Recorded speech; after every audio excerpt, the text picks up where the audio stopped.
Hello and welcome to this special episode of Market Masters on CNBC-TV18. My guest today is what I call an all-rounder, someone who is an economist par excellence, a stock picker and a gifted singer. Yes, we're talking about Manish Chokhani, director of Enam Holdings. Manish, thank you so much for joining us here. Anuj, I only agree with the third one, not the first two. The third one you can't disagree also. For those who have seen or who have heard your songs, it's, yesterday in fact I was hearing your song and, it felt like Hemant Kumar had, just come back into the world and he was singing. It was that good. But no, Manish, you are being modest. I think you're someone who has, a good pulse of both macroeconomics and picking stocks at right prices. I'm going to start with the macro because that's what is most important right now. We have had an election in which the market, in the end, perhaps got what it wanted, but there was a bit of a scare. Of course. So how did you read that outcome, and does that change anything for the market? No, well, the markets already voted that they think it now is continuity. And while the outcome wasn't what the market expected, I think the market had baked in that there will be at least a simple majority of the ruling party and the NDA will come back with 300 plus. So this lower number of seats certainly spooked everyone. And then when the realization dawned that it's two very senior coalition partners in Chandrababu Naidu and Nitish Kumar, who are both probably towards the end of their career and little bit more likely to be statesman-like and looking for development of their states rather than what they can extract for themselves or their families, I think the market has calmed down a lot of it. And remember, Chandrababu was the original CEO CM who put the whole developmental plank and agenda in front of the country. So I think on balance, markets taken it well. Policy continuity looks to be in place. Of course, things will be a little more contentious because the breakup of parliament is now not so one-sided. And maybe in its wisdom, that's what the Indian public wanted, that there is some checks and balances. While we still like what has happened, maybe that's really what was desired. We want PM Modi, but not with the brute majority. Absolutely. So maybe, I don't know. I mean, we are reading now post facto. Post facto, yes. But maybe that's what really, in its wisdom, the Indian public seems to have wanted. But doesn't seem to distract from the fact that what was achieved over the last 10 years in terms of fantastic infrastructure development, very, very great national security, internal security, the great speed and transparency of what was happening on administrative, IT, the digitization of India, the GST reform. So a lot of good things have happened and one is expecting continuation of that to make, as I say, velocity of doing business in India faster and easier. And that's really what the market seems to be signaling and the world seems to be expecting from us. Okay, since we are on the topic of macro, a couple of other issues that I want to discuss with you. Currency volatility in India has completely died. It's almost as if the currency market on a day-to-day basis is not trading. And B, we have seen continuous FII outflow, at least from the secondary market, and that gap being filled by the retail investors. What do you make of that? No, so two things. On currency, it's a different game because what the West has continued with its printing, and even while the central banks signal that they are doing a reversal of quantitative easing, the government balance sheets have started deteriorating because the fiscal balances are going absolutely crazy. So I don't think monetary tightening is happening anywhere in the world. And that is what is reflecting in commodity inflation or the rigidness of inflation which is happening in the world. And because the world knows there is a lot of inflow eventually going to come into India, the currency is expected to actually appreciate, and I think we are doing the best to keep it down. Whereas other currencies in the region have all started again falling. The Indian currency has remained very strong despite, as you say, some outflow from foreign equity investors, because inflows on debt side, remember, are going to be very strong.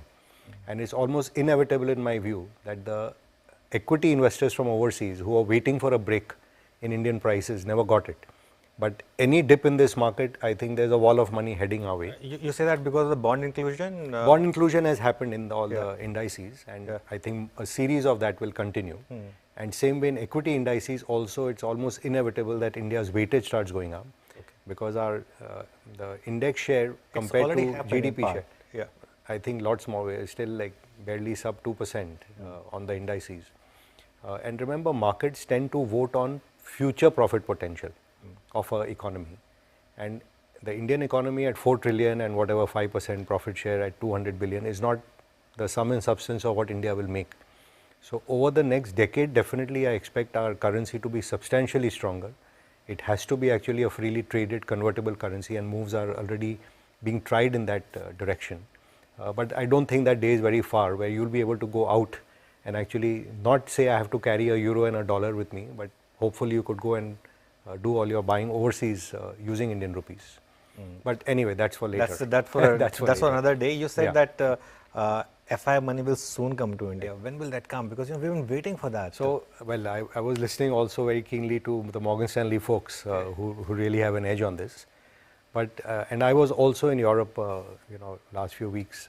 I think the amount of interest in family offices and people with substantial money, and even the retail, because they have all now heard that India is the next thing. And I do think, and I've been saying this for some time now, that India will be a repeat of what happened to emerging markets in 80s when Japan and Taiwan took off, and those markets went 10 to 12 times and became a bubble. Same thing happened when China took off, and that market also indeed went into a bubble and then has been correcting ever since. The conditions are such that India will create a bubble, and maybe retail is kind of smelling it. The institutional investors are obviously, they have to rotate their money as private equity and so on, those are the fellows selling. But when you get a wall of money, and largely it comes through ETFs and passive flows, they tend to be price agnostic. So as and when this happens, and I even read Ashish Chauhan saying that the Japanese have launched a ETF, and the money which then comes, because the wealth in these countries which is earning very, very low yields and doesn't see a lot of growth prospects in the economies is very large. So one can't time it, but I wouldn't be surprised you get like 50 and 60 and 70 billion dollars of inflows coming to participate in a market which, in the context of a $4 trillion market cap, is not something so crazy, but it just creates that final climax. So that is very interesting, because Manish, you know what, at the end of the day, the most money is made when you are actually entering the bubble phase, right? Now the issue is, you gave the example of Japan. Japan never touched its highs for 40 years. That's right. So are you saying that in next 5 to 10 years, we could be headed that way, that we have the index going up maybe 8-10 times, and then for many years creates See, that's both a, how do I say it, it's a opportunity as well as a fear, that the country needs to absorb that kind of capital to use it to grow. So it's possible, because a lot of people know this history the way I do, it's possible that the larger companies then go out and raise $10 billion directly in primary issuance, rather than that money coming into secondary market. That itself would also help to create, in a sense, a real bubble. absorb some of that. Secondly, I know our regulators and the ministry also should be aware of this, that you don't, as an investor, even I don't want a bubble. Yeah. Because you get great returns in a year, and then you spend the next 10 or 20 years making nothing. So it's great if it doesn't happen, but all I'm saying is, looking at the conditions and the speed at which this market now works, and the way the computers are now programmed, and the way the flows are into ETFs and passive price agnostic funds, I don't see how, whenever it happens, if it happens, one will be able to prevent this from happening. So the only response, the fastest response doesn't typically come from regulators, it comes from private sector. And my belief is the private sector will participate by raising $10 billion. It could be, for example, it could be a Reliance or an Adani going and doing a $10 billion raise each for one or two of their entities. And that could absorb the capital, because capital clearly wants to come into India. Okay. What about retail? Because we, all through the 2000s and early 2010s, the belief was that retail always comes in at top. Right. And this time it's been different, and refreshingly different. But it's even been a top now. So it's rising top, rising bottom. So why do you say retail has come at the top? No, I'm saying this time it's different, because retail has managed to not only come at good levels, but stay put. And the best example was the verdict day, when you saw so much buying by retail. That's right. Yeah, that's actually true what you say, that on the day of verdict, maybe the foreigner was very excited that if things go a bit awry, we can get invested into India, because by and large the country will go on its trajectory. And retail didn't give you a chance, because that money just quickly came in. So you're right in what you're saying. And therefore, as I say, if retail doesn't let up, and it doesn't look like it will, the domestic money anyway doesn't have anywhere else to go. It will, the domestic as in family offices and so on. And the foreigners are very anxious and desirous of coming in. So anytime they see a small break, or with some passage of time, you see that money coming in and there's only buyers from all three sides and there's no seller. That's what I call the conditions for a bubble to get created, which is why I think it's likely. I hope it doesn't happen because bubbles, while they are exciting on the way up, they are devastating on the way down. And then the aftermath is very, very bitter. So I hope it doesn't happen. But we are still some distance away from that. So Anuj, what's happened is small cap, mid cap have actually experienced a bubble because some of the prices are just fantastic. I don't think we are already in bubble I think in some small of cap? those prices people will not see 10 years later. The companies will perform. Don't get me wrong. I'm bullish on our economy. I think we get to number 3 and eventually in this century we will be number 1. We will be the largest economy in the world. I also feel there is money to be made in our markets over a decade.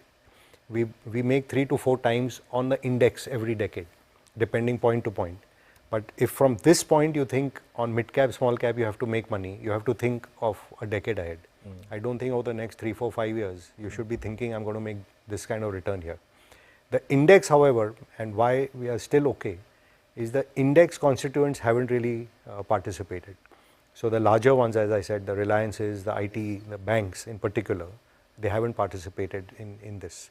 And that climax finally when foreigners come in and they have to deploy large money, it typically comes into the top 100 stocks.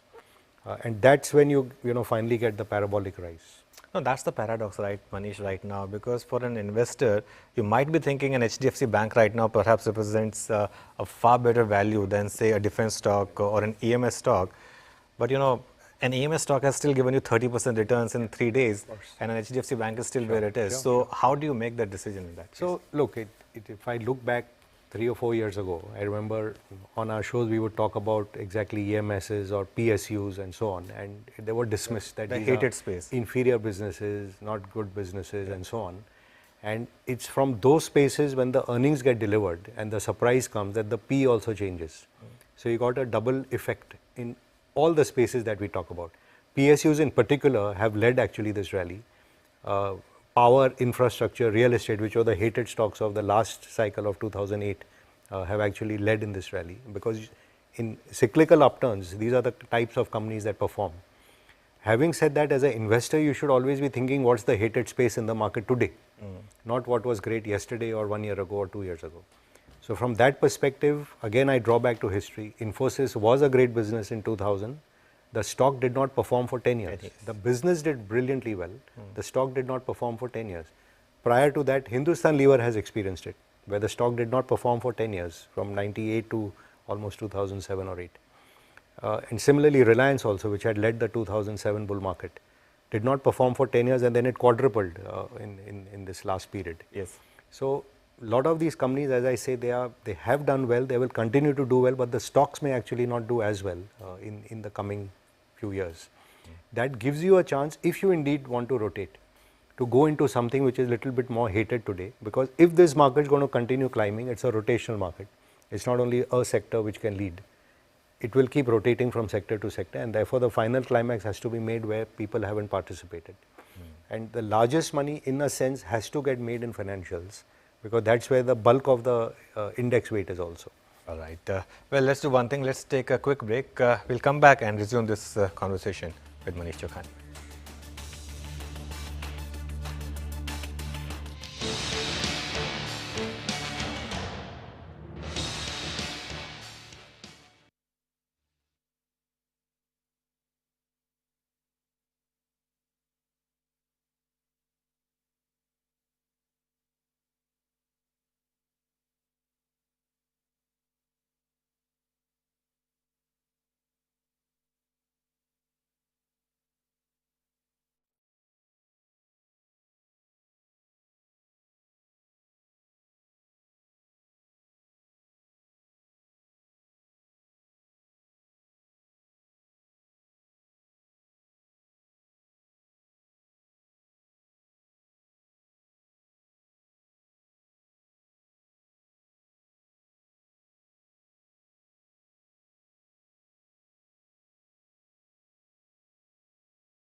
Welcome back. Well, I'm in conversation with Manish Chokhani, and before the break, we were giving you some examples, and just from example point of view, let's look at HDFC Bank, which is right now perhaps, as we would call, perhaps in the hated category, not given any returns for last 4 or 5 years. A stock which used to trade at 4 times, 5 times price to book, available at 2 times price to book. I mean, what's going on here? I mean, purely as an example, and do you think at some point perhaps some big investor would say, okay, enough now, let's just go out and buy it? See, it happens. I remember the famous case of ITC. 2 years ago, everyone said ESG funds, tobacco, nobody can buy it. Why should they touch it? And it was languishing at 200. Today, it's 430. And it's a large cap. In fact, ITC today, you'll be shocked to know, is the same market cap as BAT, the parent. Same way, a few years ago, there was the dominant narrative that Maruti has no future, small cars are over, EVs are coming. Yes. What will happen? Will the company get acquired by Toyota globally? Today, Maruti's market cap is double that of Suzuki. As in, Suzuki effectively has a zero market cap because it owns half of Maruti. So, these kinds of anomalies in the market do occur, but when they get corrected so swiftly that you are shocked with what has happened. And again, for context, the HDFC Bank market cap was made by Apple in one day. When it rises 7% on a 2 trillion market cap, that's 140 billion. So while the numbers look very large, and you say, how can any, we used to say this for Reliance, no, it's so big, it's 10% of the index, how can it go up, nobody can buy it. When it moved, it went up 4x. But then So these things happen, and again, I'm not making a case for any stock in particular. absolutely, yeah. But all I'm saying is that the financial space has lagged this market because earning momentum has been elsewhere.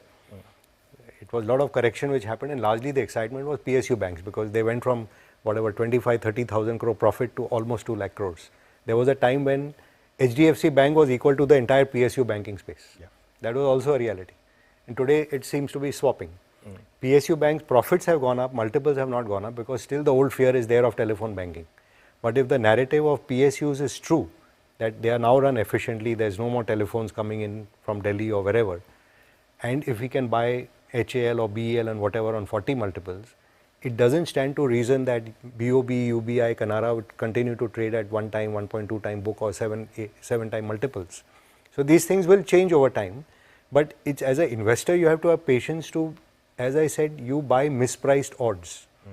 If you buy the horse, as Charlie Munger used to famously say, the horse which is supposed to come first, if he comes first, you don't make any money because you are betting the odds. Yeah. But you bet on a horse number 13, who comes number 8, you make far more money. Yeah. And that was the narrative for mid cap, small cap also, that they all perform better than they were expected in this upswing. But the large opportunity for money making remains in large sectors, which are large profit pool sectors. No, but and that's the only argument I'm making. So that's my next question then. It's always a battle in your head, right? Momentum is making you money, Right. Value is not right now. So how do you approach this market? Do you wait for that turn, or do you start to position yourself right now itself, I can lighten yourself let in me some of the only momentum drawback stuff? from history. So I don't think whenever we also buy stocks, we don't think it will become momentum stocks. A lot of our stocks have ended up becoming momentum stocks. So, and Manik Bhai, who's our founder, he used to say this very well. He's saying you should always be a buyer of value and be a seller in momentum. So as in you buy what is hated. Like today, if I'm holding a momentum stock, I would continue holding it because there you then start looking at technicals, that is it making higher rising top, higher rising bottom formation. So as long as it's higher top, higher bottom, it's fine, ride the momentum. But the day you see that break, don't try and convince yourself about the fundamentals of that. Then be merciless in selling. And that's what I mean, that if today you have bought a stock and been fortunate to participate in a 8p stock becoming a 40p stock, nothing stops it being a 60p stock. It could well go there. But when it turns from 60 and it starts falling, then be merciless because eventually this will settle at a 20p. So the speed of, like if you are holding stocks today, and like I said, I do expect India to get into momentum territory. Don't change your horses midstream. Continue holding because at least your cost base in what you're holding is low. So when it turns and you do sell it and you may not get the top, you don't feel and don't beat yourself up that, oh my God, I sold it cheap, or I got burnt on it, or I lost money. Because if you sell something which you bought cheap here, you will end up buying something also which is expensive, and when that falls, you're going to lose a lot of capital. So that's all I can say on that perspective. However, as a buyer, you should always be thinking, do I have a double dip in a stock where earnings can go up as well as multiple can go up? That's the logical way to approach buying. Okay, Manish, where do you stand on commodities now? Because that's one area where a lot of people are debating whether it's a super cycle, whether we are already in the middle of a cycle, and how do you approach stocks here? Because we have the example of 2000 to 2010 when we had this massive surge in commodities. Yeah, so it's a great question because I think in terms of cycles, if you think after the world went to the Bretton Woods standard and they broke the peg to gold standard, we create a bubble every decade. And in the decades, if you look back from the 70s, it went into first the Nifty 50, but it then transcended and went into commodities. And that was the famous era of Hunt brothers who made their killing in silver. And oil went to crazy heights and it topped out in 1980. It then translates in every decade between technology or growth stocks and then commodities or emerging markets. That's typically the changeover which happens. So you take it from commodities to EMs of Japan and Taiwan in the 80s. In the 90s, you see the climax of NASDAQ, again technology. 2000 to 2010, you again saw it back to commodities and EMs like China, which led. 2010 to 2020, you'll realize India and all did nothing, China did nothing. It was back to NASDAQ and the technology shares. And because post 2008, this kind of money printing happened, they've extended the technology bull cycle. And it's an extended bull market there with excess money printing, which is going to lead to a crazy climax in the commodity complex. Which is why the bulls who are in gold, silver, uranium think the prices are not going to be 20, 30, 40% up, but multiples up. That's also been explaining a bit of the rise in Bitcoin, because these are all anti-currency bets. That if currencies are getting debased and central banks, including ours, are not interested in letting us move a lot against the dollar or the euro and so on, what is the trade which can then counter for my loss of purchasing power? And that seems to be moving away to, first of all, it'll go to all these precious metals, uranium, which has great use now in what is happening in nuclear, and eventually into commodities, because your cost of mining, cost of labor is all getting inflated up. So yes, commodities is going to give you money which I don't think even I can calculate today. Will it create a bit of an inflation problem then for India? It is. So India is creating a problem for itself by holding the currency down. So our currency, I believe, is being held down with the mistaken notion that it helps exports. It doesn't. Because the next morning you get a call from overseas, from your buyer who says drop your price because your currency is down. Currency benefit, yeah. What you actually end up doing is importing this inflation, because you're buying oil from abroad, you're buying all these commodities. So at one level, the commodity complex and banking profitability starts becoming superb in India. And then the currency, if it falls, it gives you supernormal profit over here. But on the other side, it makes the rest of the country, which is 95% of India, which is not exporters, poorer. So today, if 2 lakh crore dividend is given by RBI to government, it's a multiple of that which was effectively lost by the Indian public, who, if the currency had been stronger, would have had a bigger purchasing power to buy goods and services.